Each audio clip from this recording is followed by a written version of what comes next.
Prashant D K Shivakumar ಒಬ್ಬರೇ ಹೊರಗೆ ಬಂದು ಕಾರು ಹತ್ತಿದಾಗ ಒಂದು ಒತ್ತಾಯದ ನಗುವಿತ್ತು, ನಮಸ್ಕಾರದ ರೀತಿ. ನೋಡಿ, ಮೀಟಿಂಗ್ ಯಾರಿಗೆ ಒಳ್ಳೆಯದಾಗಿ ಹೋಯಿತು, ಯಾರಿಗೆ ಒಳ್ಳೆಯದಾಗಿ ಹೋಗಲಿಲ್ಲ ಅನ್ನೋದೇ ಲೆಕ್ಕ ಸಿಗ್ತಿಲ್ಲ. ಇದು ಅಲ್ಲ ಅಜಿತ್, ನೋಡಿ, ಡಿ ಕೆ ಶಿವಕುಮಾರ್ ಒಂದು ವೇಳೆ ಖುಷಿಯಲ್ಲಿದ್ದರೆ ಸ್ವಲ್ಪ ಯಾವಾಗಲೂ ಮಾಧ್ಯಮಗಳ ಜೊತೆ ಮಾತಾಡ್ತಾರೆ. ಬಟ್ ಅವರ ನಾನು ಎಲ್ಲವನ್ನು ಬಾಡಿ ಲ್ಯಾಂಗ್ವೇಜ್ ಮೂಲಕ ಪಾಲಿಟಿಕ್ಸ್ ಆಗಲ್ಲ. ಯಾಕಂದರೆ ಇಮಿಡಿಯೇಟ್ ಏನು ತೀರ್ಮಾನವನ್ನು ತೆಗೆದುಕೊಳ್ತಾರೆ ಅಂತಕ್ಕಂಥದ್ದು ಗೊತ್ತಿರಲ್ಲ. ಆದರೆ ಒಂದಂತೂ ನಿಜ, 5-6 ಗಂಟೆಯ ಸಭೆಯ ನಂತರ ಕೆ ಸಿ ವೇಣುಗೋಪಾಲ್ ಎಲ್ಲ ಸ್ಪೆಕ್ಯುಲೇಷನ್ ಅಂತ ಹೇಳಿದ್ದು ನಿಶ್ಚಿತವಾಗಿ ಡಿ ಕೆ ಶಿವಕುಮಾರ್ 6 ತಿಂಗಳಿಂದ ಏನು ಪ್ರಯತ್ನ ಮಾಡ್ತಾ ಇದ್ರು ಅದು ತಕ್ಷಣಕ್ಕೆ ಯಶಸ್ವಿ ಆಗಿಲ್ಲ ಅನ್ನೋದನ್ನು ಮಾತ್ರ ನಿಶ್ಚಿತವಾಗಿ ಹೇಳ್ಬೋದು. ತಕ್ಷಣಕ್ಕೆ ಅದು ಯಶಸ್ವಿ ಆಗಿಲ್ಲ. ಅವ್ರಿಗೇನು ಅನಿಸಿಕೆ ಇತ್ತು, ಈ ರೀತಿಯ ಸಭೆ ನಡೆದಾಗ ಎಲ್ಲವೂ ನಡೆದು ಹೋಗುತ್ತೆ ನನ್ನ ಪರವಾಗಿ ಅಂತ.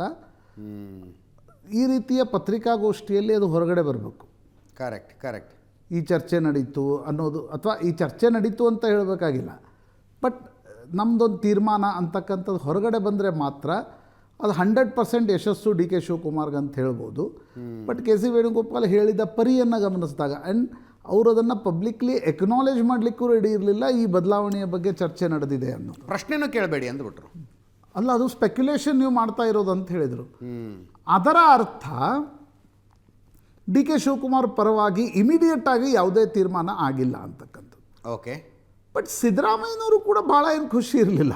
ಅದು ಅರ್ಥ ಆಗ್ತಿಲ್ಲ. ಹೌದು, ಸಿದ್ದರಾಮಯ್ಯನವರು ಕೂಡ ತುಂಬ ಹಿಂಗೆ ಖುಷಿಯಾಗಿ ಕಾಣಲಿಲ್ಲ. ಅಥವಾ ಅನೇಕ ಬಾರಿ ರಾಜಕಾರಣಿಗಳು ಆಯಾ ಒಂದು ಸಂದರ್ಭಕ್ಕೆ ತಕ್ಕಂತೆ ಒಂದು ಸ್ವಲ್ಪ ಮೌನವಾಗಿರ್ತಾರೆ. ಬೆಂಗಳೂರಿಗೆ ಬಂದಮೇಲೆ ಅದು ನಿಜವಾಗಿರ್ತಕ್ಕಂಥ ಬಾಡಿ ಲ್ಯಾಂಗ್ವೇಜ್ ನಿಮ್ಗೆ ಗೊತ್ತಾಗುತ್ತೆ. ದಿಲ್ಲಿಯಲ್ಲಿ ಅದು ಲ್ಯಾಂಗ್ವೇಜ್ ಬೇರೆ ಇರುತ್ತೆ.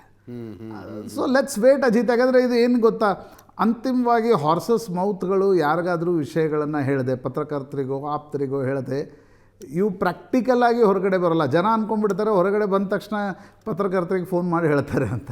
ಎಷ್ಟು ಕಷ್ಟಪಡಬೇಕಾಗತ್ತೆ ಅನ್ನೋದು ಪತ್ರಕರ್ತರಿಗೂ ಗೊತ್ತು. ನಾನು ಅಕ್ಕಪಕ್ಕದವ್ರಿಗೂ ರೀಚ್ ಔಟ್ ಆಗೋ ಪ್ರಯತ್ನ ಮಾಡ್ತಿದ್ದೀನಿ. ಅಕ್ಕಪಕ್ಕದವ್ರು ಇಷ್ಟು ಹೇಳ್ತಿದ್ದಾರೆ, ಯಾರೂ ಖುಷಿ ಅಂತರೂ ಇಲ್ಲ ಅಂತ. ಇಲ್ಲಿಯವರೆಗೆ ಸಿದ್ದರಾಮಯ್ಯನವರಾಗಲಿ ಡಿ ಕೆ ಶಿವಕುಮಾರ್ ಆಗಲಿ ಒಳಗಡೆ ಏನು ನಡೆದಿದೆ ಅಂತಕ್ಕಂಥದ್ದನ್ನು ಯಾಕಂದರೆ ಅವ್ರು ನೇರವಾಗಿ ವಿಮಾನ ನಿಲ್ದಾಣಕ್ಕೆ ಹೊರಟಿದ್ದಾರೆ. ಹೌದು. ಡಿ ಕೆ ಶಿವಕುಮಾರ್ ಅವರು ತಮ್ಮ ಫ್ಲ್ಯಾಟಿಗೆ ಹೋಗ್ತಾ ಇದ್ದಾರೆ. ಅವರು ಕೂಡ ಬೆಂಗಳೂರಿಗೆ ಬರ್ತಾರಂತ ಅನ್ಸುತ್ತೆ. ಓಕೆ. ಸೊ ಇನ್ನೊಂದು ಗಂಟೆ 2 ಗಂಟೆ ಆದರೂ ಬೇಕಾಗತ್ತೆ. ನಿಶ್ಚಿತವಾಗಿ ಒಳಗಡೆ ಏನು ನಡೀತು, ಒಳಗಡೆ ಏನೇನು ಚರ್ಚೆ ನಡೀತು ಅನ್ನೋದು ಗೊತ್ತಾಗೋಕ್ಕೆ ಸ್ವಲ್ಪ ಸಮಯ ಬೇಕಾಗತ್ತೆ.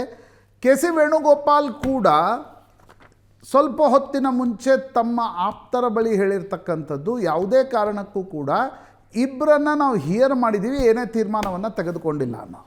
ಓಕೆ.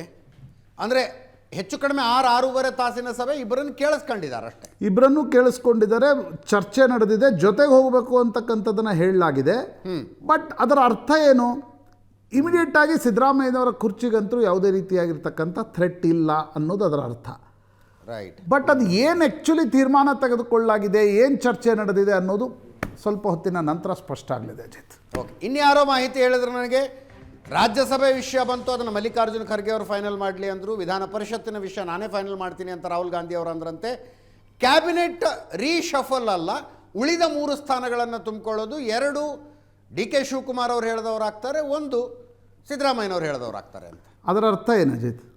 ಮುಂದುವರಿಕೆ, ನಾಯಕತ್ವ ಬದಲಾವಣೆ ಇಲ್ಲ ಅಂತ. ಆಮೇಲೆ ಸಿದ್ದರಾಮಯ್ಯನವ್ರಿಗೇನು ಈಗ ಅದರಲ್ಲಿ D Sudhakar D K Shivakumar ಆಪ್ತರೇ ಆಗಿದ್ರು. ಹೌದು ಅಲ್ವಾ? ಕೆ ಎನ್ ರಾಜಣ್ಣ ಅವ್ರದ್ದೊಂದಿದೆ, ಒಂದು ಖಾಲಿನೇ ಇತ್ತು.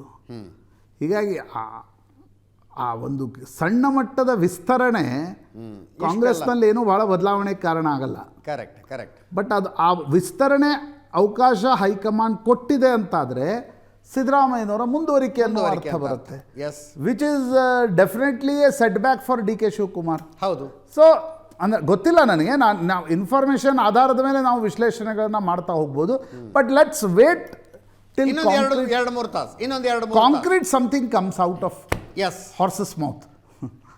ಮುಖ್ಯಮಂತ್ರಿಗಳು ಉಪಮುಖ್ಯಮಂತ್ರಿಗಳು ಇಬ್ಬರು AICC ಕಚೇರಿಯಿಂದ ಹೊರಟಿದ್ದಾರೆ. ಮುಖ್ಯಮಂತ್ರಿಗಳ ನೇರವಾಗಿ ಏರ್ಪೋರ್ಟ್ಗೆ ಸ್ಪೆಷಲ್ ಫ್ಲೈಟ್ ರೆಡಿಯಾಗಿ ನಿಂತಿದೆ, ಬೆಂಗಳೂರಿಗೆ ಬರ್ತಾರೆ. ಉಪಮುಖ್ಯಮಂತ್ರಿ ಡಿ ಕೆ ಶಿವಕುಮಾರ್ ಅವರು ದೆಹಲಿಯಲ್ಲಿರುವ ತಮ್ಮ ಅಪಾರ್ಟ್ಮೆಂಟಿಗೆ ಹೋಗಿದ್ದಾರೆ.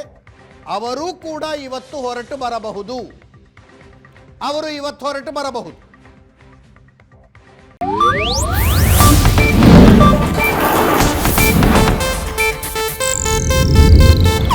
ಇದು ಏಷ್ಯಾನೆಟ್ ನ್ಯೂಸ್ ನೆಟ್ವರ್ಕ್ ಪ್ರಸ್ತುತಿ.